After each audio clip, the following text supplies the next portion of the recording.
Bismillahirrahmanirrahim. Assalamualaikum warahmatullahi wabarakatuh. Salam sejahtera untuk kita semua.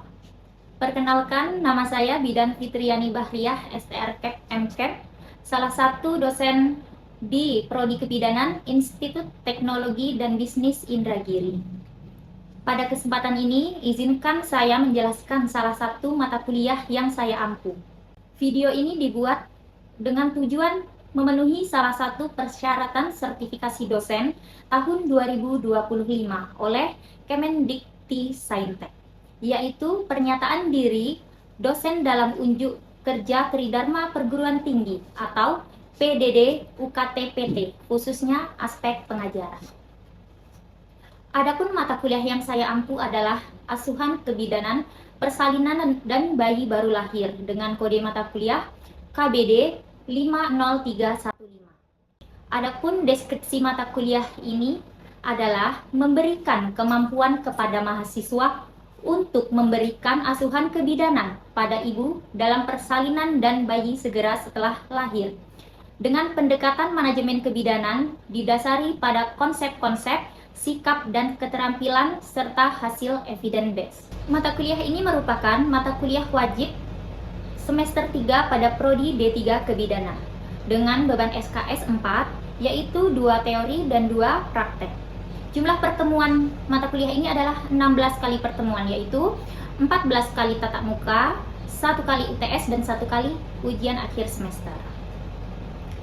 Proses pembelajaran yang dilakukan mencakup komponen DIA, yaitu delivery atau penyampaian materi kepada mahasiswa, interaction atau interaksi dosen dan mahasiswa atau mahasiswa dengan mahasiswa, dan assessment atau pengukuran pemahaman mahasiswa terhadap materi pembelajaran. Adapun CPL program studi yang dibebankan kepada mata kuliah ini adalah CPL pertama, yaitu sikap 6, bekerja sama dan memiliki kepekaan sosial serta kepedulian terhadap masyarakat dan lingkungan. CPL 2, yaitu sikap 9, menunjukkan sikap bertanggung jawab atas pekerjaan di bidang keahliannya secara mandiri dan profesional. CPL ketiga, KU 1, mampu menerapkan pemikiran logis, kritis, sistematis, dan inovatif dalam konteks pengembangan dan implementasi ilmu pengetahuan dan teknologi yang memperhatikan dan menerapkan nilai humaniora yang sesuai dengan bidang keahliannya. CPL 4, KU 5, mampu mengambil keputusan secara tepat dalam konteks penyelesaian masalah di bidang keahliannya berdasarkan hasil analisis informasi dan data. CPL 5 atau pengetahuan 3, yaitu menguasai secara umum konsep teoritis, prinsip, teknik, dan metode aplikasi ilmu kebidanan. CPL 6 P9 menguasai secara umum prosedural asuhan kebidanan pada masa kehamilan, persalinan, pasca persalinan, bayi baru lahir, bayi dengan komplikasi dan penyimpangan. CPL 7 P11 menguasai secara umum konsep teori pendokumentasian dalam asuhan kebidanan. CPL 8 KK3 mampu memberikan asuhan kebidanan pada masa persalinan meliputi anamnesa, deteksi dini, pertolongan persalinan, dan konseling. CPL 9 KK8 mampu menegakkan diagnosa kebidanan berdasarkan rasionalisasi klinis dan penilaian kritis serta melakukan tindakan segera dan atau perencanaan tindakan sesuai dengan diagnosis kebidanan yang telah ditetapkan dengan mempertimbangkan keragaman budaya, pandangan agama, kepercayaan, keunikan, dan potensi individu. Pada mata kuliah ini terdapat 2 CPMK. Yang pertama adalah mampu menjelaskan dan mengklasifikasikan konsep dan teori asuhan persalinan serta memberikan dan melakukan prosedur asuhan persalinan dengan pendekatan manajemen asuhan kebidanan. CPMK 2 mampu menganalisis masalah kebidanan menggunakan evidence based terkait persalinan. Bahan kajian pada mata kuliah ini mencakup 1. Konsep dasar asuhan persalinan, 2. Perubahan fisiologis dan psikologis dalam persalinan, 3. Faktor-faktor yang mempengaruhi persalinan, 4. Kebutuhan dasar ibu bersalin sesuai dengan kala persalinan, 5. Asuhan persalinan dengan pendekatan manajemen asuhan kebidanan, 6. Adaptasi bayi segera setelah lahir, 7. Asuhan bayi baru lahir dalam 2 jam pertama, 8. Pendokumentasian asuhan persalinan dan bayi baru lahir, 9. Etika dan kewenangan bidan dalam asuhan persalinan. 10. Evidence based dalam persalinan. Adapun referensi yang digunakan dalam mata kuliah ini berupa referensi utama dan pendukung. Salah satunya merupakan buku asuhan pada ibu bersalin dan bayi baru lahir, diterbitkan pada tahun 2023 di Ambon oleh Eureka Medica Aksara. Sistem pembelajaran yang digunakan dalam mata kuliah ini adalah sistem tatap muka, baik itu di kelas maupun di laboratorium. Metode pembelajaran yang digunakan yaitu blended learning, yaitu secara daring maupun secara luring. Sistem penilaian yang digunakan pada mata kuliah ini adalah diambil dari aktivitas partisipatif mahasiswa sebesar 20%, kuis 15%, tugas 15%, UTS 20%, dan UAS 30%. Selanjutnya, mari kita simak video pembelajaran asuhan kebidanan, persalinan, dan bayi baru lahir pada pertemuan ketiga dengan materi faktor-faktor yang mempengaruhi persalinan. Selamat menyaksikan. Baik, nah untuk pertemuan kali ini materi kita yaitu tentang faktor-faktor yang mempengaruhi persalinan. Oke, sebelumnya kita udah ada 2 pertemuan ya, yaitu tentang konsep dan perubahan fisiologis dan psikologis pada ibu bersalin. Nah, kita review kembali nih. Masih ingat nggak apa itu kemarin persalinan? Coba Marita apa? Pengeluaran janin, Bu. Pengeluaran janin saja? Enggak. Ada yang lain?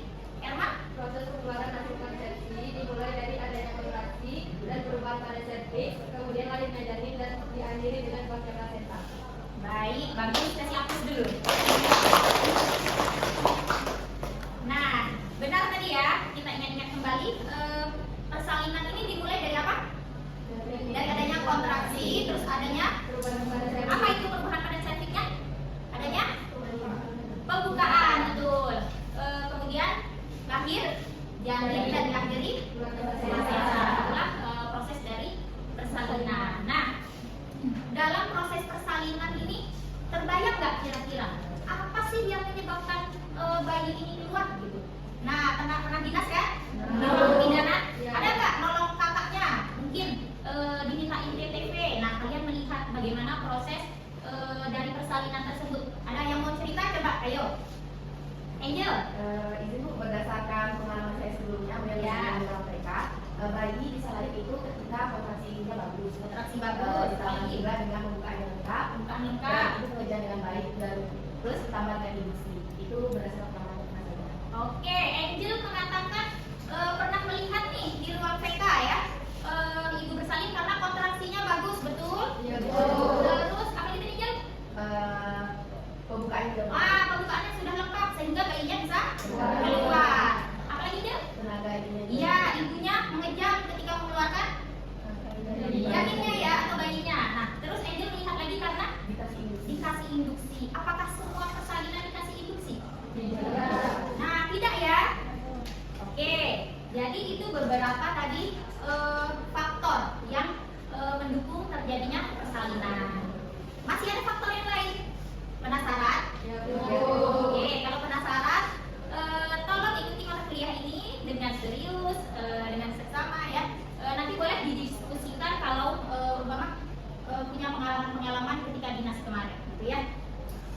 Di akhir perkuliahan ini mampu menguraikan faktor power, faktor passenger, faktor passage, faktor position, psikologis, dan faktor penolong. Udah pernah dengar nggak tentang ini faktor-faktor ini, yang 6 ini? Sudah? Belum? Oke, kalau belum nanti kita lihat materi-materi selanjutnya ya.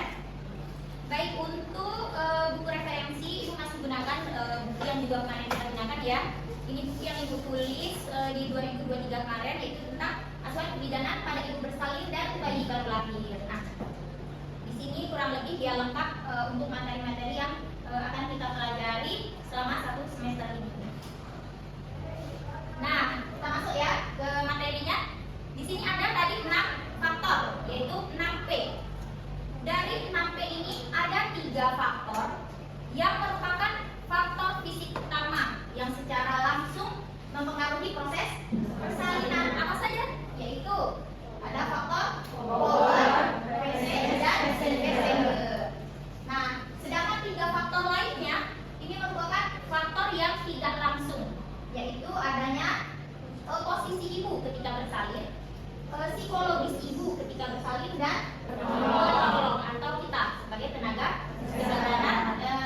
kesehatan sebagai bidan dalam menolong persalinan. Nah, faktor yang pertama yaitu power atau tenaga ibu. Jadi dari tenaga ibu itu yang pertama adalah kontraksi uterus. Nah, pernah kan melihat atau punya pengalaman melihat ibu yang bersalin perutnya keras ketika bersalin? Nah, itulah yang disebut dengan his atau kontraksi. Nah, his ini yang untuk persalinan yang bagusnya itu adalah yang kuat gitu ya. Di sini ada his palsu dan his persalinan gitu ya. Nah, kalau yang untuk persalinan ini kontraksi otot rahimnya kuat, mulai dari salah satu tanduk rahim. Biasanya itu dari fundus atau dari bawah gitu ya, baru menjalar ke seluruh uterus. Kemudian yang biasanya lebih dominan itu adalah pada bagian pundak atau fundus ya. Jadi yang paling keras itu adalah bagian fundus. Fundus itu di mana bagiannya? Yang bagian mana? Anissa? Yang paling atas dari perut ibu. Oke. Selanjutnya kekuatan seperti memeras isi rahim. Otot rahim yang berkontraksi itu dia saling menjepit satu sama lainnya. Jadi ketika dia berkontraksi itu seperti memeras isi rahimnya, dan otot ini tidak akan kembali ke bentuk semula. Bayangkan kalau ototnya umpama nih kontraksi kuat kembali ke bentuk semula. Kapan lahirnya gitu ya? Kan tidak terdorong ya. Tapi kalau umpama kontraksi tidak kembali, terus kontraksi lagi, nah disitulah terjadi mendorong bagian atas janin untuk turun. Nah, kontraksi ini juga menyebabkan terjadinya penipisan dan dilatasi. Penipisan itu kan mulut rahim itu ini ya ada 2,5 cm gitu. Semakin ditekan balik kepala maka semakin menipis. Kemudian terjadi dilatasi atau pembukaan. Nah, yang semula kan kalau kita periksa dalam janinnya kita tidak bisa masuk ya. Nah, lama-kelamaan sampai terbuka pembukaan lengkap atau 10. Oke, selanjutnya nih ada perbedaan antara his pendahuluan dan his persalinan. Pendahuluan ini juga bisa disebut palsu. Biasanya sifatnya ya tidak teratur, tidak nyeri, tidak kuat, dan tidak ada pengaruh terhadap serviks. Jadi hisnya itu suka-suka hati aja timbulnya. Kadang 20 menit sekali, kadang 30 menit sekali gitu ya. Lalu tidak nyeri, biasanya hanya terasa tegang saja pada perut ibu. Beda dengan his persalinan, yaitu teratur. Semakin besar permukaannya, semakin sering, semakin lama gitu ya. Terus kita bisa melihat dari ekspresi ibunya. Biasanya gimana ekspresi ibunya? Kalau bisa rimis sakitan ya. Lalu tambah kuat dan ada pengaruh terhadap serviks. Jadi dengan adanya di sini pembukaannya semakin maju ya. Nah, kalau kita menilai his, apa saja yang dinilai? Yang pertama adalah frekuensinya, yaitu jumlah his dalam waktu tertentu. Nah, di sini dihitung 10 menit, dihitung sampai 10 menit. Jadi dalam 10 menit itu terjadi berapa kali? Sedangkan durasi dan lama satu kali his itu berapa? Bisa dimulai dari 30 detik, lama-lama naik menjadi 50 detik, bahkan sampai 1 menit gitu ya lama kontraksinya. Lalu intensitasnya apakah kuat, sedang, atau lemah? Jadi biasanya kita lihat itu perutnya tidak terlalu keras kalau yang lemah ya. Interval yaitu masa relaksasi, apakah lama atau sebentar kemudian. Lalu datangnya kontraksi apakah kadang-kadang, sering, atau teratur ya. Jadi intervalnya itu sama gitu ya kalau teratur. Berarti sedang kontraksi. Nah, biasanya kita menuliskannya saat pendokumentasian yaitu 4 kali dalam 10 menit. Durasinya 5 detik.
salinan gitu ya. Jadi dilihat dari ukurannya ya. Jadi kalau ukurannya besar itu memungkinkan bayi untuk lewat di pintu panggul ini ya. Jadi ukuran distansia spinarum yaitu dari spina kiri ke spina kanan nih. Bagian yang menonjol ya, paling menonjol. Terus kalau distansia spinarum yaitu bagian terluar. Nah, yang spinarum tadi berapa? 24 sampai 26. Kalau yang kristarum 24 sampai 30. Selanjutnya adalah konjugata eksterna yaitu dari lumba 5. Tulang di pinggang sini sampai ke fisis pubis. Berapa ukurannya? 18 sampai 20 normalnya ya. Kemudian ada lingkar panggul diukur dari fisis ke sias ke lumba 5 kembali ke sias ke fisis. Ukurannya biasanya 80 sampai 90. Selanjutnya ada panggul dalam. Tadi kan luar ya, bisa kita ukur dari luar. Sekarang kalau dalam itu tidak bisa kita ukur ya. Ini mungkin kalau pakai USG bisa ya kelihatan. Nah, konjugata vera yaitu dari promontorium ke fisis bagian atas ya, itu panjangnya 11 cm. Lalu konjugata obstetrika yaitu dari promontorium ke bagian fisis di tengah-tengahnya sini ya. Nah, itu 11,5. Lalu diameter transversa yaitu yang paling lebar dari kiri ke kanan atau melintang ya. Nah, itu 13 cm. Kemudian diameter oblik mereng, baik mereng kiri maupun ke kanan. Berapa ininya panjangnya? 12 cm. Oke. Ingat berarti ya. Nah, ini dia jenis dasar panggul ini juga mempengaruhi. Jadi bentuk panggul gitu ya. Ada ginekoid yaitu tipe untuk wanita, android untuk laki-laki, antropoid ini bentuk panggulnya seperti panggul kera ya, kera apromit gitu ya. Lalu platypeloid yaitu amilpi ya, gambarnya gimana? Nah, kalau bagian lunak dari panggul ada uterus, ovarium kanan dan kiri, tuba fallopi ya, ligamen itu atau jaringan ikat yang mengikat uterus biar tidak jatuh gitu ya. Kemudian ada rektum dan caput doulas. Selanjutnya yaitu pesendial atau janin. Nah, kalau dari janin ini apa yang mempengaruhi? Ukuran kepalanya ya. Kan kalau ukuran kepalanya besar payah. Apalagi ibunya kecil, janinnya besar. Itu susah nanti untuk lewat ke panggul. Nah, diingat-ingat lagi ada beberapa diameter dari kepala janin. Yang pertama itu submetobregmatica, itu dari bawah dagu sampai ke bregma atau ubun besar. Nah, selanjutnya suboccipitobregmatica, dari bregma ke occiput. Kemudian ventoventrical yaitu dari dagu sampai ke fontanel minor. Lalu occipitofrontal yaitu dari hidung sampai ke occipitalis ya. Bawahnya apa? Kepala, tapi penunjuknya beda-beda ya. Kalau ini penunjuknya apa ini? Gunung-gunung kecil, yang ini besar, kalau ini ini bukan. Nah, satu presentasinya penunjuknya banyak gitu ya. Ada juga presentasi bokong. Ini kalau bagian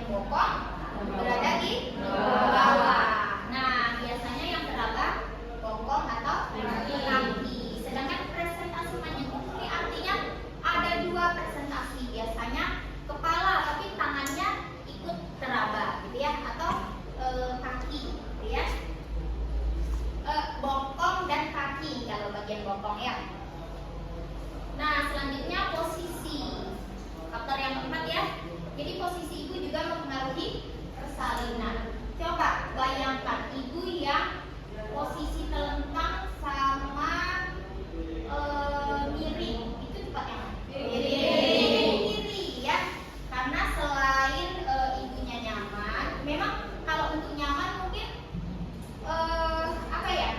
Lebih nyaman telentang ya, tapi karena miring kiri ada suplai oksigennya lebih banyak ya, karena tidak menjepit pembuluh darah besar ya kan? Nah, jadi kontraksinya juga bagus sehingga pembukaannya lebih cepat gitu ya. Nah, jika dibandingkan merangkak dengan tidur, lebih bagus ya merangkak itu ya. Ada jongkok dan berdiri, tentu mempengaruhi gitu ya.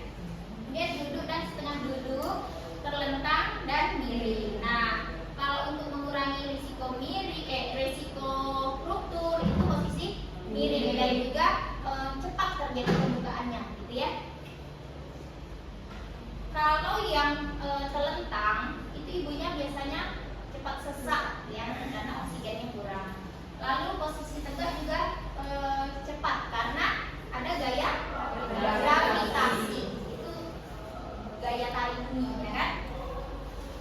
Nah, ini banyak sebenarnya posisi yang bisa digunakan ibu dalam persalinan ya. Selanjutnya psikologis. Nah, ibu dalam bersalin tentu harus dalam keadaan tidak stres, tidak takut gitu ya.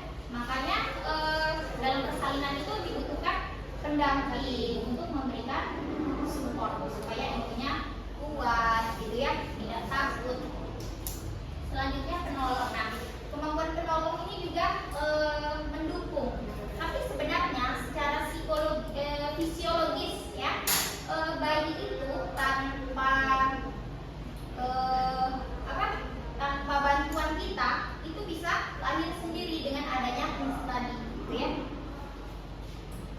Nah, sama juga dengan tadi yang pengalaman Angel harus induksi. Jadi tidak ya, kalau secara fisiologisnya kontraksinya bagus itu bisa lahir sendiri. Jadi induksi itu kalau ada indikasi, tidak wajib ya. Baik, keenam faktor tadi sudah kita bahas semua. Ada yang mau bertanya nggak? Teknik ini sudah tidak dianjurkan, sudah tidak diperbolehkan. Karena apa? Dapat menyebabkan ruptur.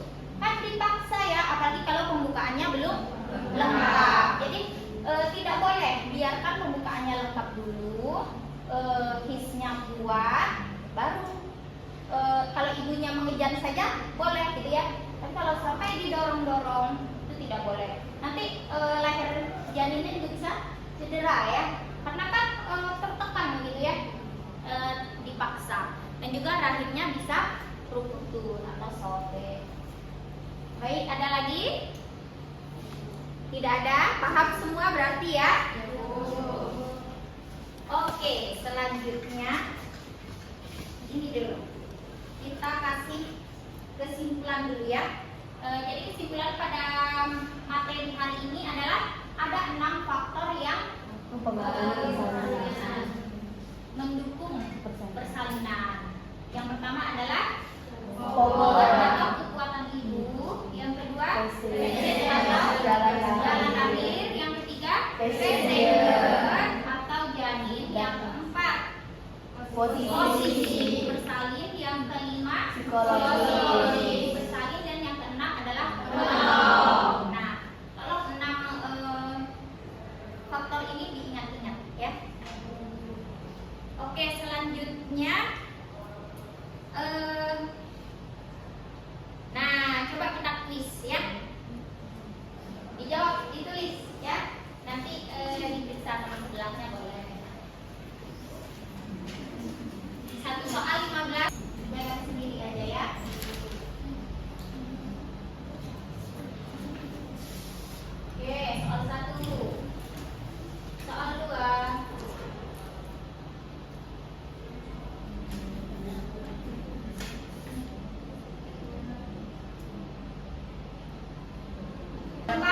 Ada Bu. Siapa betul Pak? Susi sama Melda. Yang betul semua? Sisanya betul semua? Ya Bu. Oke, berarti masih ada 2 yang betul 4 ya. Nomor berapa yang salah Susi? Nomor 4. Oh, ini nomor 2 salah. Nomor 3. Apa tadi soalnya? Kita review lagi ya. Nah, untuk konjugata vera, dari mana tadi ukurnya? Dari promotorium ke tepi atas sintesis. Yang salah nomor 2 tadi siapa? Pilih jawab apa? Kenapa jawab B? Lupa yang diukur atas atau bawah ya, diingat-ingat lagi. Kemudian yang jenis panggul, mana yang paling bagus untuk persalinan? Yang ginekoid. Tadi Melda jawab apa? Salah ya. Ini tipe yang mana? Nanti tidak lahir kalau bentuknya seperti ini ya. Lalu ukuran occipitofrontal itu berapa tadi? 11,5 Bu. 11,5. Jawab apa? 9,5 ya. Oke, nanti diulang lagi di rumah ya. Menggambar oke, panggul dan kepala janin. Bagus ya. Ini kelompok berapa? Kelompok 1. Oke, nanti kita kasih kelompok untuk dibingkai ya. Nah, untuk selanjutnya yaitu kebutuhan dasar hidup bersalin. Bagi aja kelasnya jadi 4 kelompok. Kelompok 1 di kala 1, kelompok 2 kala 2, kelompok 3 kala 3, dan kelompok 4 kala 4. Nanti buatkan presentasinya dan makalahnya. Minggu depan kita presentasikan ya. Baik, terima kasih atas perhatiannya. Semoga apa yang kita pelajari hari ini bermanfaat untuk adik-adik sekalian. Ibu akhiri, assalamualaikum warahmatullahi wabarakatuh.